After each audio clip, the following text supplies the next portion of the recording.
Are you a confused teenager who realizes that he is interested in art as well as science and has this fear that if you take up engineering, you will have to miss out on your art, or if you take art, etc., visual arts, you might have to miss out on science for the rest of your life? Consider architecture and design as possible career choice. Architecture and design have the perfect overlap and amalgamation of artistic as well as scientific components to it. So, students and parents, if you are interested in exploring architecture and design as possible creative career options, then please click the link below.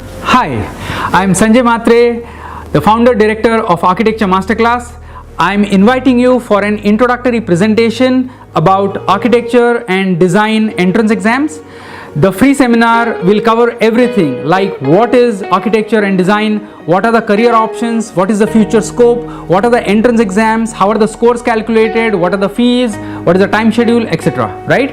And towards the end, you can ask all your questions and doubts. So please come with your parents so that even they would acquire the clarity.